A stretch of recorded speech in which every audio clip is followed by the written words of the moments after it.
questioning today, front row middle, Dave Biddle, 24/7 Sports. Hi, Brian. Cade Silver moving back to tight end. Why do you feel like that was the best move for your team? First off, Cade, I think, always saw himself as a linebacker growing up, and when he came here, and then he put a whole year of work into playing tight end.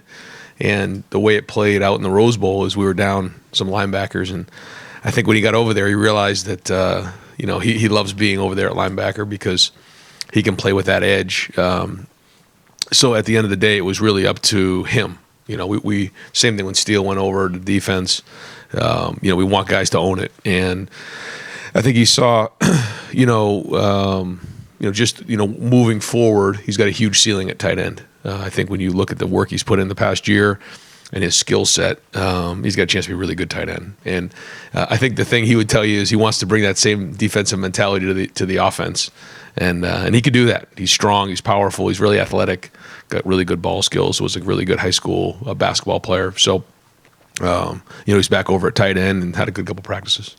Entering spring on either side of the ball or anything, what was maybe your biggest concern? I know it's only been 6 practices, but has that been alleviated at all? What part? Oh, any concerns? Any concern that you had? What was your maybe biggest concern entering spring, and do you feel better about whatever that was now? I think it's, first off, you're putting in a new defense, so that's certainly a part of it.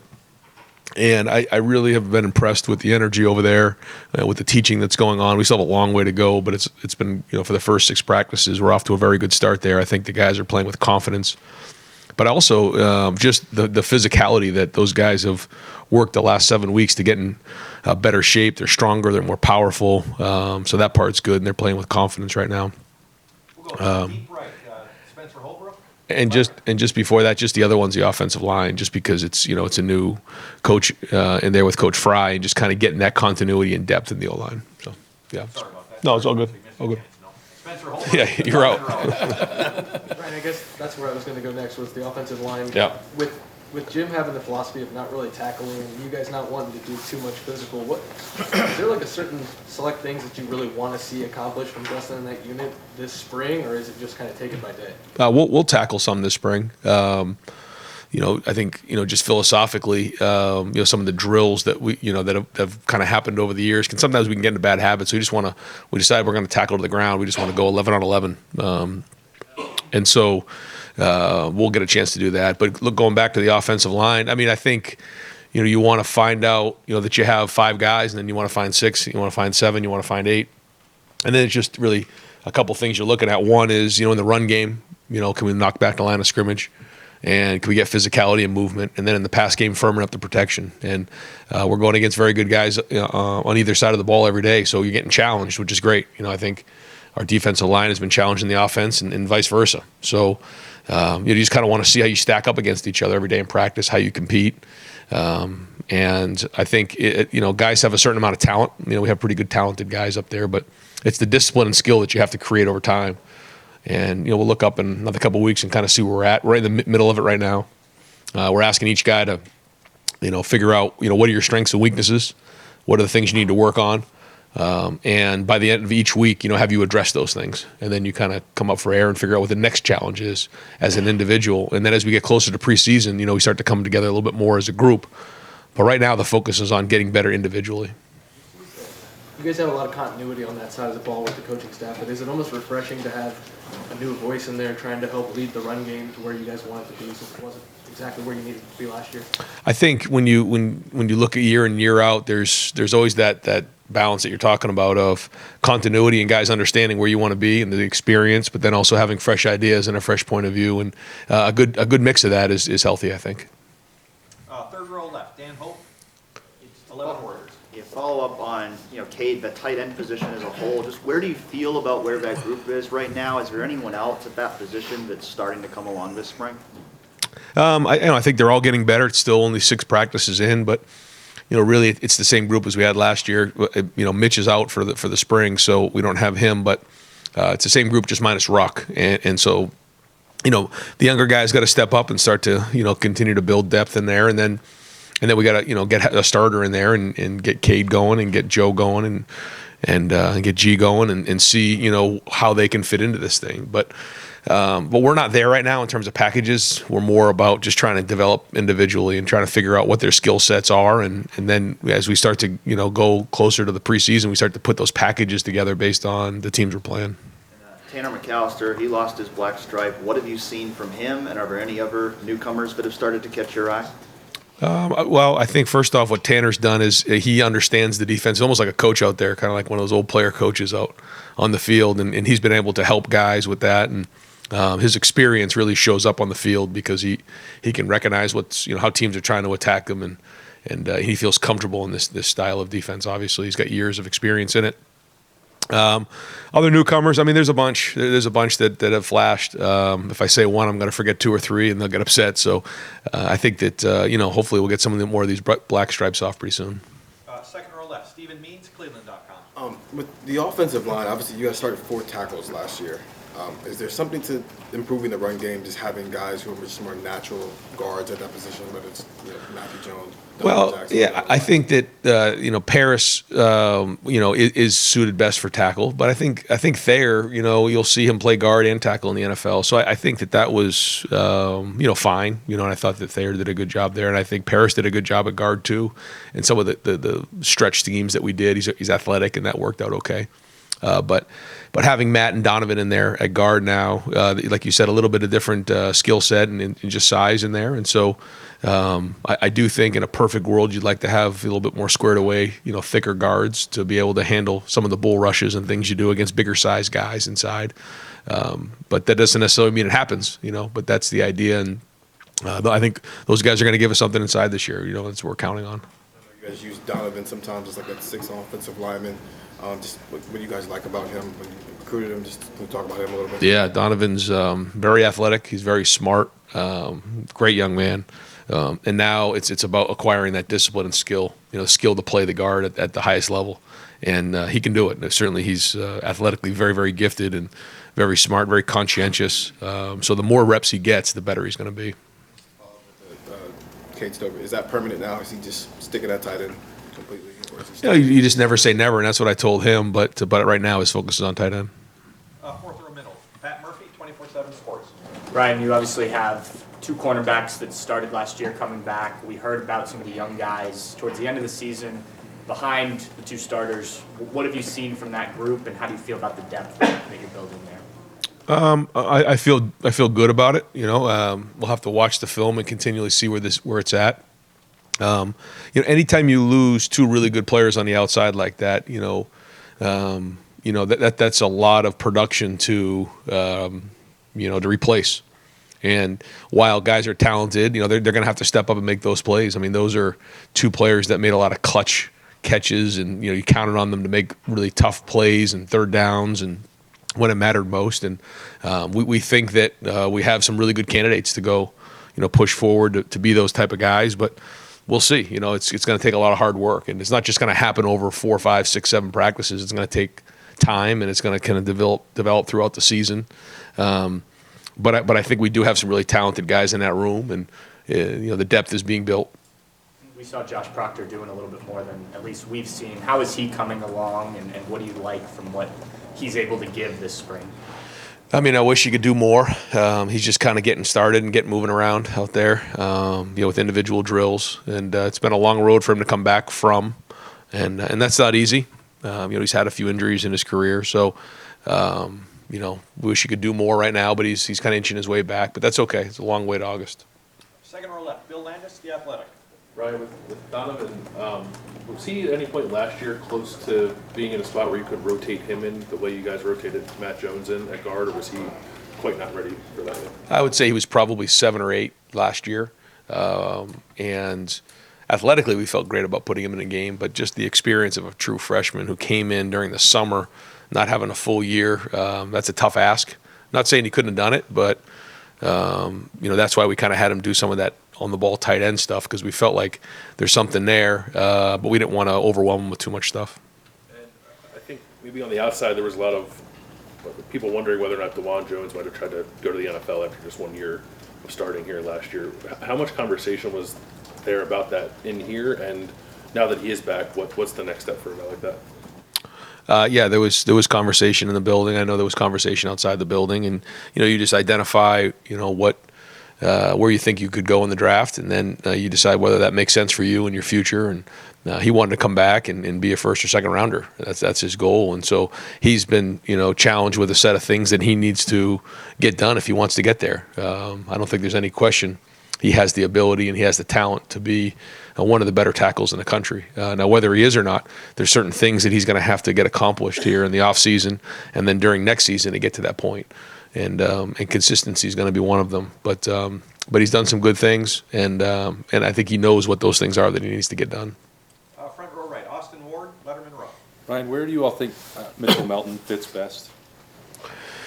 Well, we've kind of moved Mitchell around a little bit, and he's been up front a little bit more, and his pass rush skills have really been shown here in the first 6 practices, so that's been good. We'll kind of continue to figure that out, but he has shown us that he can play up on the line of scrimmage and be a threat. Maybe they're not related at all, but is the fact that you can move Cade, move Mitchell around a sign that there's more depth at linebacker than maybe it seemed coming into spring, or are those just unrelated situations? No, I think when you look at our numbers, there is a little bit of logjam at linebacker, especially being in the 4-2-5. And because of that, you've seen a couple, you see Cade move. Not that was the reason why he moved, but, you see a little bit of movement there. You saw Mitchell move, and because we do have a lot of linebackers right now on the roster. And so guys are trying to find their role on the team. And, I think that's, again, the part of a college coach is you have to figure out how do you best put guys into spots to be successful. And I think we've done that with those 2 guys. Second row middle, Nathan Baird, Cleveland.com. Going back to the guards, with Matt Jones, this situation he's been in the last couple of years, having to really compete for a job in the preseason or maybe settle for kind of a part-time job, just for any athlete, I guess, now that it sounds like he's kind of been anointed, for lack of a better term, like he's going to be a starter right now. He's established as a starter, it sounds like. Does that help a guy at this stage of his career going into a season, letting him focus, letting him sort of take that by the reins in a different way? I think everybody's different. I do think in the offensive line, having some chemistry and being at a spot and having the guy to your right and left being the same guy over and over again does bring a level of consistency that can help a player. Some guys do better when they're in competition every day, having a guy push them. Some guys, once they've been put into that role and they know that that's their role and they don't have somebody looking over their shoulder all the time, they feel like they can focus and do a little bit better there. I think everybody's different. We're hoping that this is a great opportunity for Matt. He's, like you said, he's been thrust into this role, and so far he's been doing a great job. But he's got to keep coming and keep growing because, like every position at Ohio State, the expectation is that you're the best in the country at what you do. Switching over to defense, did you guys see something different from Teron Vincent in the Rose Bowl, and does that raise the expectations at all for what he can do this year? He had really good games. He flashed at times, and he has a lot of ability. And he's got off to a really good start here this spring, and I think he's got some leadership skills about him. So if we're going to get to where we need to be on defense, he's going to be a big part of it. A really good spring. What were you seeing out of him? I just think his work ethic, his attitude, his production on the field, his work in the weight room over the last, I guess it's 9 weeks now, gotten stronger, gotten faster, another year under his belt of experience and approaching the game, and all those things matter. Over here far right, Clay Hall, WSYX. Is there more opportunity to tinker in the spring, or is there such a, emphasis on fundamentals that you don't have time to do any of that? No, I think both. I think you have to put the emphasis on fundamentals, but you can also take a look at different things. And sometimes you take a look at it and you're like, okay, this is going to take off. And then there's other things that you project that you may want to look into that you just scrap them real early, and it doesn't work that way. So I think schematically you can do some of those things. You can move guys around and look at those things, but quickly you want to make a decision whether that's a good investment or not, because you only have so much time to invest in each guy and each scheme and those type of things. But this is a time to look at different things that are and the journey you go on is different every year, and this is a new journey for us. Have you already tried some of those things? Yeah. Yeah. I mean, certainly the defense is brand new, and that's a whole new thing. But on offense, yeah, we've already kind of learned a little bit about this group. It's new. Even though you don't lose a lot of guys, all it takes is one or two to have a different dynamic. And so, we're kind of on that journey now, and it's just the beginning, though. One more thing. What do you know about this helmet that CJ is practicing with, and what can be the possibility? Is this something 10 years down the road, or is this? I don't really know a whole lot about it other than just, what I've been told. And, they're always trying to figure out different ways to, protect our players. And, sometimes you'd like to get feedback from the players on what they see. From what I've seen, there's certainly a wider vision from the face mask. But I know they did try to get that. Same thing with some of the cleats. We'll give, a couple guys, a couple different pairs of cleats to see how that reacts to their feet and those type of things. And so, guys are always trying to find different ways, and we're always trying to find different ways to keep our guys safe. And so we'll get some feedback here from those guys on what they think. Right behind him, Adam King, WBNS 10 TV. You talk about the journey. Is there anything maybe you've seen this spring that you wish was a little further along compared to your past spring? No, I don't think so. I mean, I think, I really have been impressed with how the defense is challenging every day and giving different looks and changing up those type of things. So that's been great. But no, I mean, I think, overall we're right where we need to be right now. But when you're right where we need to be in practice 6 of spring, you got a long way to go. I don't think we're ahead. I don't think we're behind. I think that, we just got to keep swinging. When you look at bringing in the new defense at Jim Knowles, you're kind of halfway through spring here. Is this where you wanted him to be, and how different is watching how he's operated versus Kerry in your past?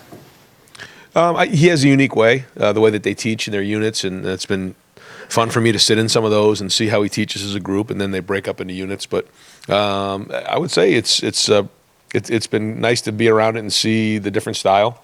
Everybody has their own unique style, and I think his teaching is very efficient, and the guys grab onto it. There's a lot of teach the teacher, a lot of, you say something, they say it back to you.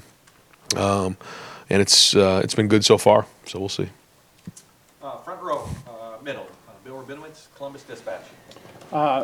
Travion came in last year, obviously didn't play as a senior in high school, had a very good year. What have you seen in him this year? Do you see a difference in him at all? And what, we know his potential, but from your perspective, what's his potential? His potential is to be as good as anybody in the country. I think it's just a year under his belt, a little bit more confidence. He's got certain things he wants to get done this spring, and has a good look in his eye. He's a very serious young man who, when there's guys around and he sees that it's going a certain way, he'll encourage them. If he sees it going another way, he'll speak up. He's got a good voice, and he sets a great standard for everybody in the building. And so I think his potential is as good and big as anybody in the country. I think running back in the spring is a little bit of a challenge because you're not tackling as much, so that part's a little bit tricky. But in terms of protections and pad level and vision and those type of things, he's already off to a good start. And you said you're basically on schedule, you're happy with how it's going. What do you want to really get accomplished the rest of the spring? What needs to be accomplished? Well, I think each individual player to get better at the things that they need to improve at. Everybody has their own type of things, and so you can get involved with scheme in this time of year, but to me it's more about the fundamentals and making sure that we're building that foundation moving forward. And so I think that's happening, but that's really what I want to see is just guys get better at their trade and get better at what they're doing. And certainly scheme matters, but more importantly, just fundamentally about hands and blocking and tackling and those type of things as we get going. Overall, you've been happy with that? Yeah, I think so. But this is where you see the growth. We had 2 practices, went on spring break, came back, kind of got our legs underneath us. So this week right here, you'll start to see some of that really happen. Front row right, Tim May, Letterman row. Yeah, going back to the scheme situation and experimenting and stuff, when you see G. Scott with the possibility of stretching the defense that way and Evan Pryor maybe giving you a bit of a stretch this way, I mean, are those some of the things you're sort of looking at this spring that could be part and parcel that maybe you didn't quite have enough of last year? Just give me some idea of that. Yeah, well, I think we have to figure out, how many guys deserve to be on the field. That's, kind of how it works. And we have a lot of experience coming back, But we have a lot of talented young guys that are coming on, like you're saying. Those are a few of them. And once we continue to build that, we start to figure out, okay, how can these guys best get on the field to attack a defense? And those are weapons. We have some other guys too that are built like that, and that's exciting. You know, Mitch Rossi, when he gets back, he brings a different skill set than maybe a Joe Royer, Mayan Williams, like you said. So, you know, the more of those guys we can have in the stable, the better. And we do have some really good, talented guys. So, and it isn't so much like a role, although some of it is a role. But it's also just putting guys in the best position to be successful based on their skill set. You know, not asking someone to do something they can't. Now, the more they can do, the more they can play. But yeah, I was going to say, you almost have to establish them at their regular position before you That's right. can set them loose, right? I mean, Right. is that tough? I mean, Yeah. with G is still a tweener size-wise, for example, you know? Go ahead. Yeah, well, I think you list the things that each guy can do, and then you put that package together. Now, the more things you can do, then the more you can play. And it's the same thing on defense. You know, if somebody's a really good pass specialist, but they can't stop the run, then guess what? They're only coming in on third down. And then if you're really good against the run, but you're not as good against the pass, then you're probably playing first, second down. If you're a really good cover guy, but you can't, play the run as good in the back end, you're probably, in a nickel situation playing against the pass. That it's the same thing on offense. And if you're a wide receiver and you can go in there and block somebody in the run game, boy, that gives us a lot of flexibility. If you're a tight end and you can go block a 7 technique, but then you can go outside and run a route against a wide receiver, get open against a safety or a linebacker, that gives us a lot more flexibility, because when you start to scheme up, you're starting to figure out what teams are trying to do based on their personnel, and then that's the game between the coordinators. And so the more guys who can do many things, the better. Like Evan Pryor, for example, he can go run around on the outside, but line up as a running back in the backfield. That gives us something. So you can see the more skill sets that guys can do, the more of a weapon they are for us. Hey, one other quickie.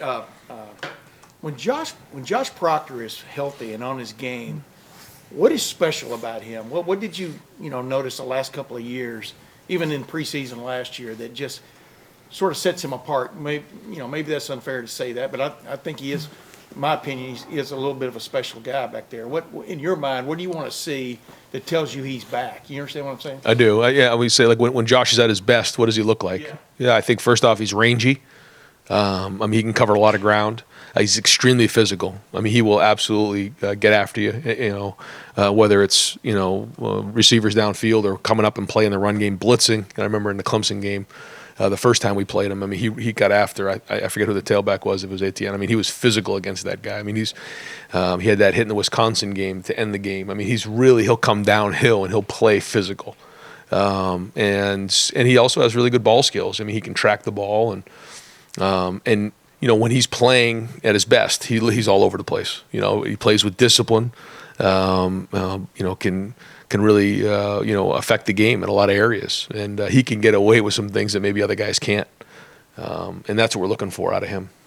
And third row right, Doug Lamerise, Cleveland.com. You were talking about some guys thrive with the competition, some guys maybe feel it more as they're looking over their shoulder at the guy behind them. I understand at a place like this, there's competition every day. You have more than enough guys who can play. Do you coach guys a little bit different?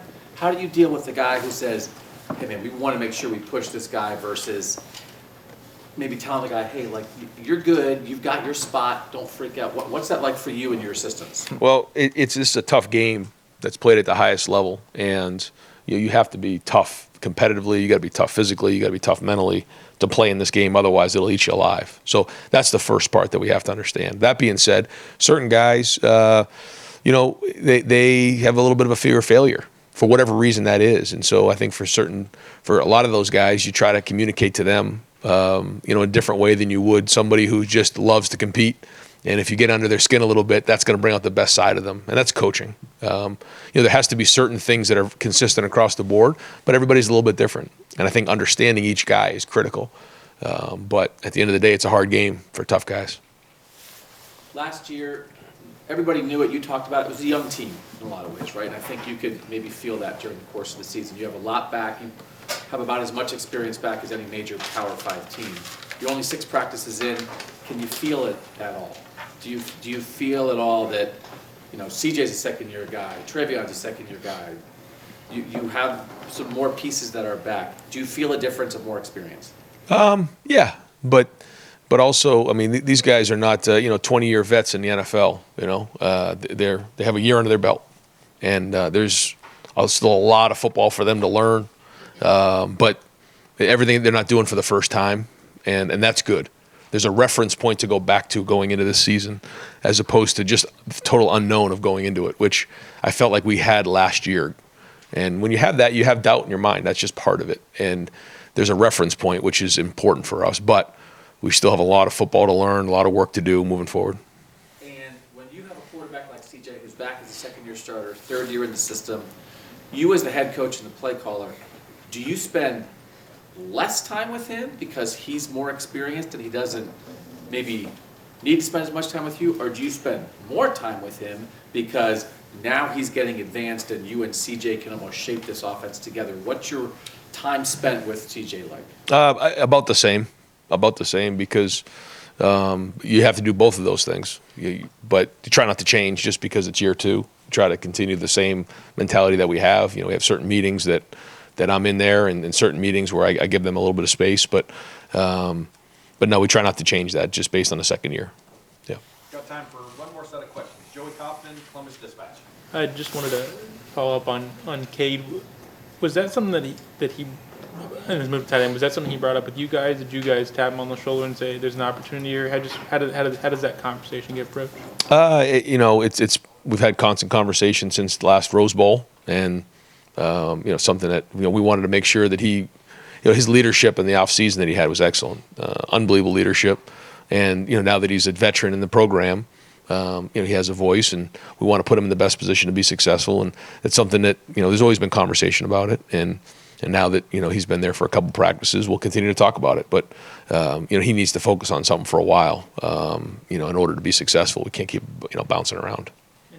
This roster seems like it has a few guys like that. Chip's coming in, moved from running back to linebacker. You had Steele went to linebacker. There seems like a lot of guys who have been able to handle multiple roles. Is that more common now? Is that the same as it's always been? It just seems like a lot of guys have kind of had the skill sets to do multiple spots. Well, we recruited both Steele and Chip as linebackers coming out of high school. Steele, was kind of both. We said we'll try running back, and if if the situation arises where you want to go play linebacker, that'd be great. With Chip, that's the way we recruited coming out of high school. Was a linebacker.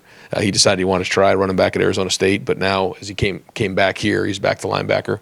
So, guys have different skill sets, and I think having the awareness of playing the other side of the ball is a good thing. They're maybe a little bit behind just in terms of experience of playing the position every day, but, the more they get under their belt, the better they'll be. Clarifying on Josh Proctor, he's doing individual stuff. Is there a chance he'll do any team stuff at the end of spring, or is that ways off? I don't expect him to do that. Probably just stay in individual drills. If we can get him in some teamwork, non-contact, then we'll do that. Coach, thank you very much. Thanks, guys. Yep.